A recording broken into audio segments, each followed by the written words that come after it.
नमस्कार मित्रांनो, शुभविवाह मालिकेच्या आजच्या भागामध्ये आता रागिनी वैतागत असते. सगळ्या वस्तू इकडे तिकडे फेकते आणि म्हणते की हे सगळं काय चालू आहे ना, मला खरंच काही कळत नाही आहे.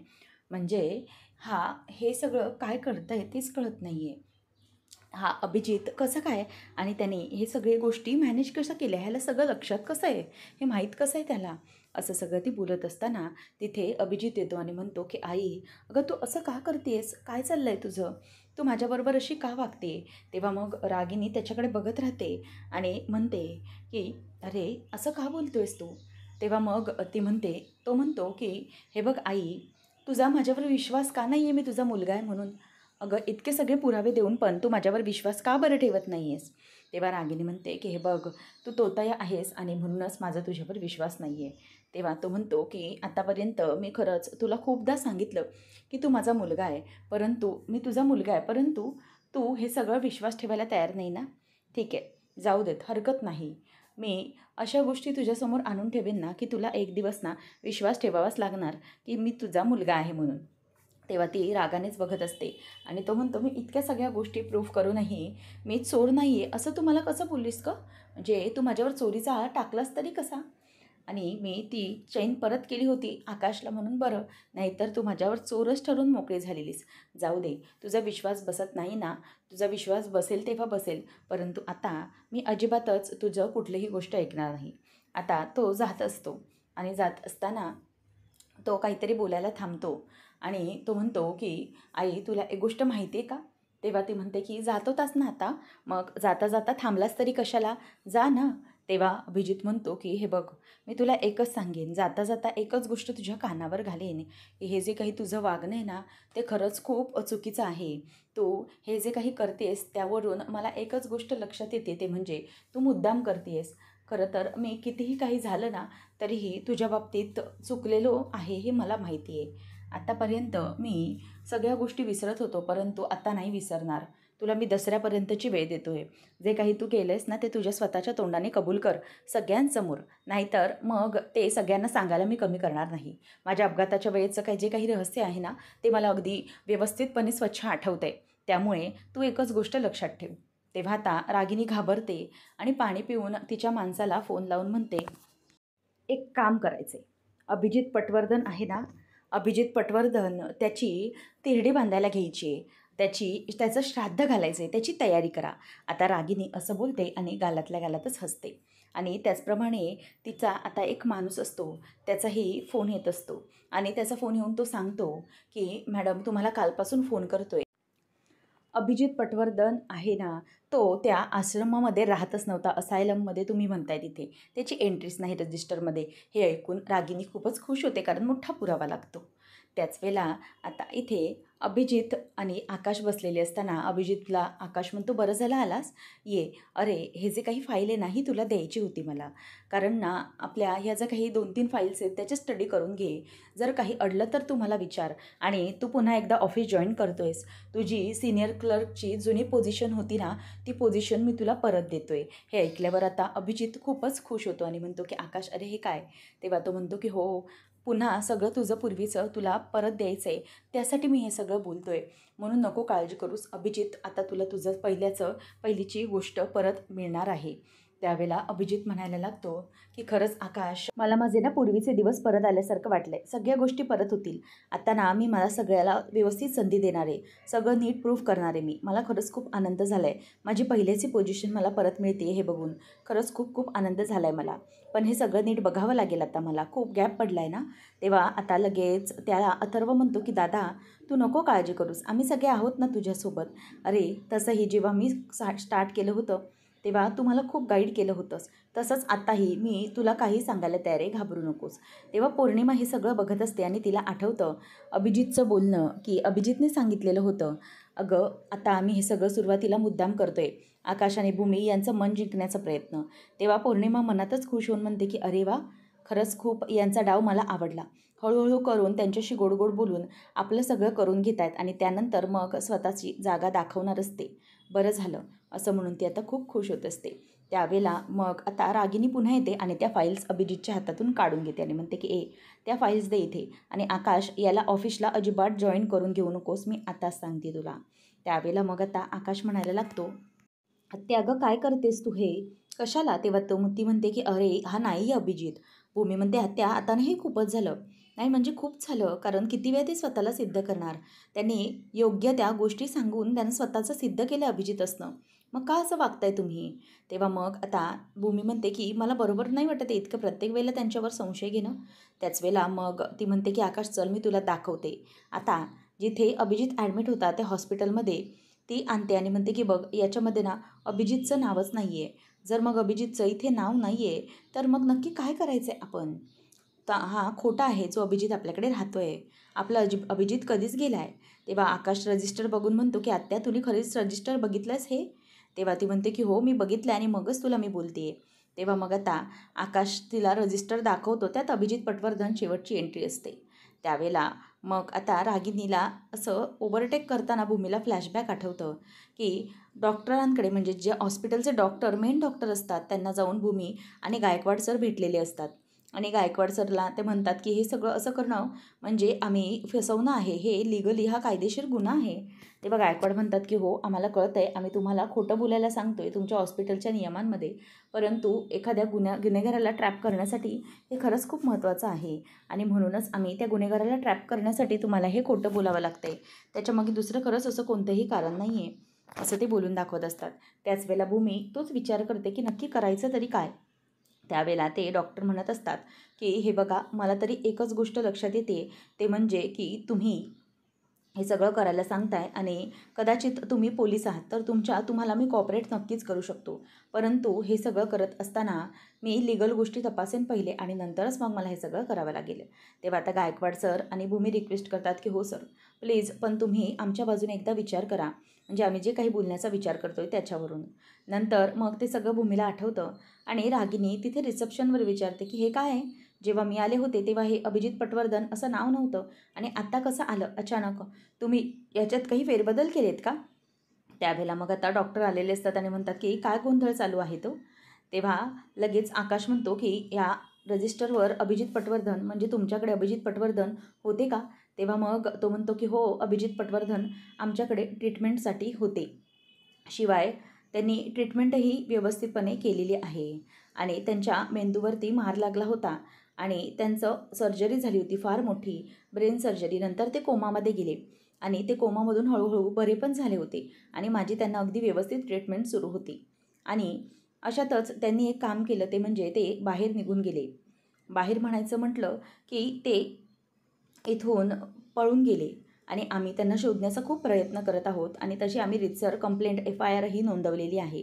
मग आकाश म्हणतो की "सर, कंप्लेंटची काही गरज नाही. अभिजित आमच्या घरी पुन्हा आला आहे, म्हणजे त्यांच्या फॅमिलीमध्ये."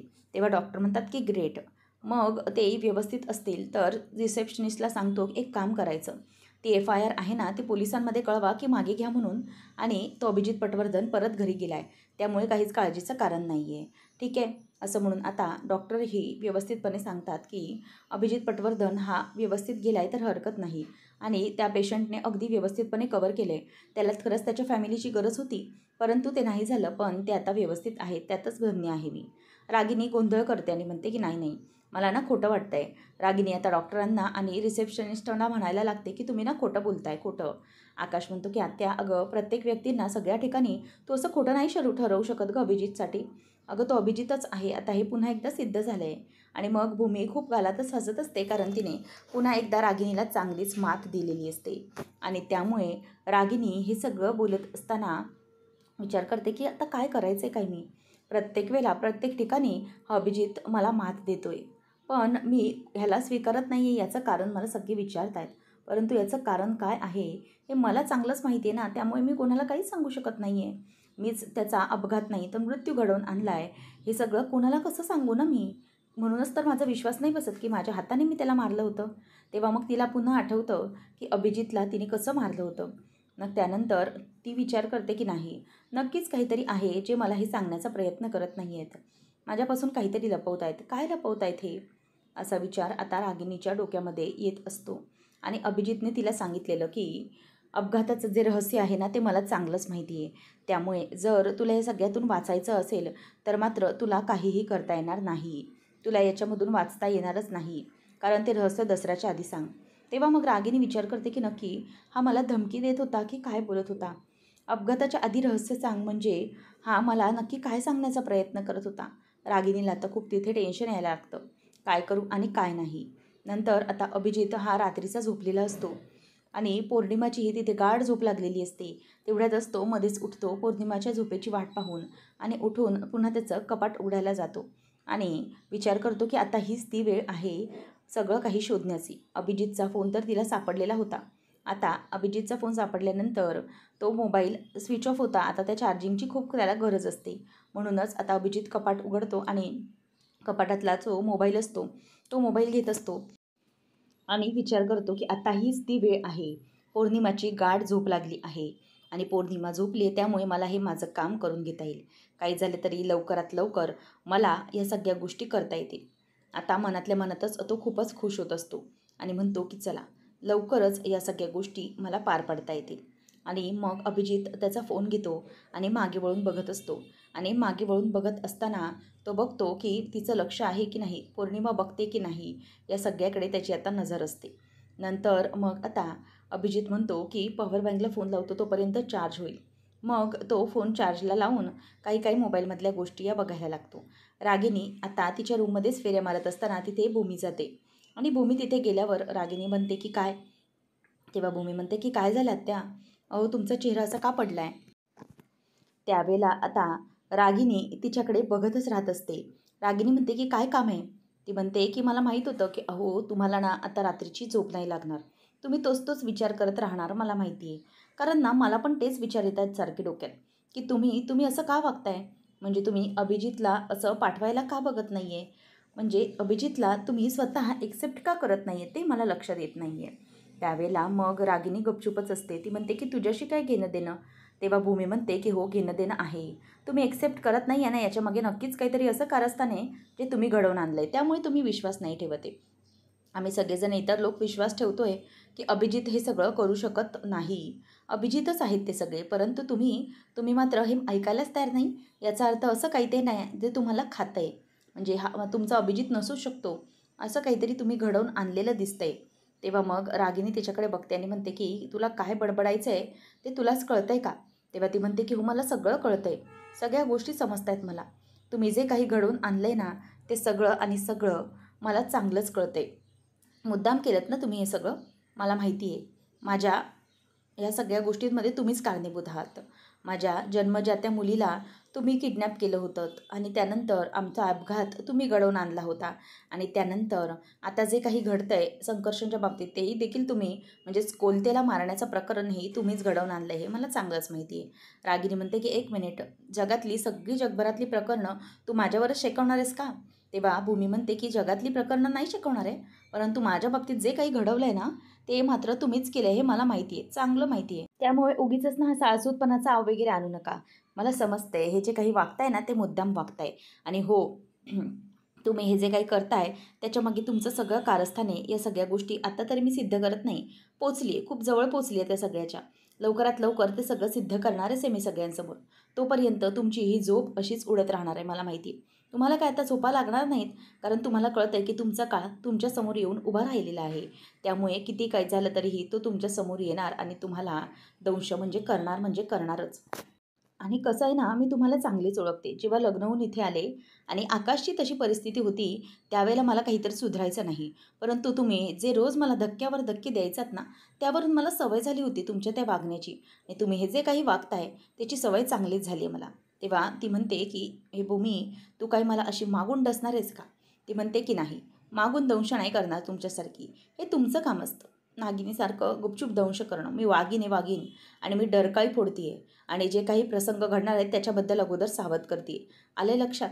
त्यामुळे वाघिणीसारखीच बोलणार आणि वाघिणीसारखेच तुमच्यावरती डरकाळी फोडत राहणार मी." त्यावेळेला मग आता रागिनी म्हणते की "हे बघ भूमी, शांत हो." तेव्हा भूमी म्हणते की "तुम्ही जरा शांत व्हा. हे जे सगळं काही झालंय ना त्यावरून एकच गोष्ट माझ्या लक्षात येते की तुम्हाला आता लवकरात लवकर मी एक्सपोज करणार आहे. त्यामुळे तुम्हाला या सगळ्या गोष्टींची भीती वाटत असेल, परंतु एक गोष्ट कायम लक्षात ठेवा, मांजर कितीही डोळे मिटून दूध पित असली ना तरीही सगळ्या जगाला ते कळतं आणि तसंच तुमच्या बाबतीत झालं आहे. तुम्हाला असं वाटत असेल की तुम्ही हे जे सगळं काही करताय मात्र कोणाला कळत नसेल, पण तसं अजिबातच नाही आहे. सगळ्या गोष्टी सगळ्यांना कळतात आणि तुम्हाला त्या गोष्टी लवकरात लवकर समजणार नाहीत हेही मला माहिती आहे. पण आता मी तुम्हाला एकच गोष्ट सांगेन की जेवढ्या गोष्टी केल्यात ना तेवढी सगळी पापं भोगायला तुम्ही तयार राहा. कारण माझ्या बाबतीत तुम्ही इतक्या मोठ्या गोष्टी घडवून आणल्यात ना, त्याच्यासाठी मी तुम्हाला कधीही माफ करणारच नाही आणि तुरुंगवास भोगायची शिक्षा तुम्हाला करावीच लागणार आहे. लवकरात लवकर खडी फोडायला मग तुम्हाला जावंच लागणार आहे. जेलची दारं ही तुमच्यासाठी उघडी आहेत.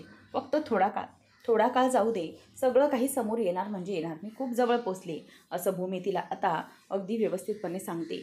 रागिनी आता खूप घाबरते आणि विचार करते की आता आम्ही काय करायचं आहे. तिला काहीच कळायला मार्ग नसतो. कारण कितीही काही झालं तरी ही भूमी इतकी मोठी धमकी मला देऊन कशी काय गेली, नक्की काय आहे असा विचार डोक्यामध्ये येत असतो. आणि ती दुधाचा ग्लास घेत असते आणि तो दुधाचा ग्लास पुन्हा तसाच ठेवून देते आणि तिच्या डोक्यामध्ये काहीतरी विचार येऊ लागतो. ती म्हणते की नाही, लवकरात लवकर हा जो तोतया अभिजित आहे ना त्याला मला एक्सपोज केलं पाहिजे आणि त्याला एक्सपोज जोपर्यंत मी करणार नाही ना तोपर्यंत माझ्या डोक्यावरती ही टांगती तलवार राहणारच आहे. आणि जर त्याने काही सांगितलं आकाशला आणि मी जे काही केलं आहे ते त्याला समजलं आहे, लक्षात राहिलं आहे, तर मात्र माझ्यासाठी हा मोठा अपघाताचा पॉईंट ठरू शकतो. असं म्हणून ती आता खूप जास्त टेन्शनमध्ये आलेली असते. पुढच्या भागामध्ये आपल्याला पाहायला मिळणार आहे की आता अभिजित हा भूमीला म्हणत असतो, भूमी मला माहिती आहे हे सगळे मोबाईलमधलं मला सगळं सापडलं आहे आणि अभिजितच्या मोबाईलमधल्या ह्या गोष्टी आहेत ज्या तुम्हाला बघा महत्त्वाच्या वाटतात का, हे बघा हे जे सगळे काही मेसेजेस आहे आणि त्याच्यामध्ये डी हा नंबर सेव्ह आहे. मग हे डी फॉर कोण असू शकतं हे जरा तुम्ही प्लीज बघा. म्हणजे हा डी हा व्यक्ती कोण असेल त्याच्यापर्यंत पोचण्याचा मार्ग आपल्याला नक्की सापडेल. तेव्हा मग आता भूमी गायकवाड सरांना फोन लावते आणि म्हणते की सर, हा डी हा नंबर प्लीज तुम्ही बघता का, कोणाचा आहे? कारण ह्या नंबरवरून एक महत्त्वाची माहिती आपल्याला मिळू शकते रागिनी किंवा अभिजितच्या विरोधामध्ये. त्यामुळे प्लीज तुम्ही तो नंबर बघा आणि त्यावरून आपण त्या नंबरवरून त्या नक्कीच माणसापर्यंत पोचू शकतो हे जे सगळंजणे घडवून आणलं आहे. आणि तेवढ्यातच आकाश बाहेरून भूमी असा आवाज देत बाहेर येतो. तेव्हा आता भूमी मागे वळून बघते आणि तिला जबरदस्त धक्का बसतो. कारण आकाश हा तिच्याकडे बघत राहतो आणि भूमीला हे पाहून धक्काच बसतो आणि ती त्याच्याकडे बघत राहते. आता आकाशला भूमी काय उत्तर देणार आणि आकाशने सगळं ऐकलं असेल का हे पाहणं रंजक ठरेल. अशाच मालिकांच्या अपडेट्ससाठी आताच आपल्या चॅनलला सबस्क्राईब नक्कीच करा. धन्यवाद.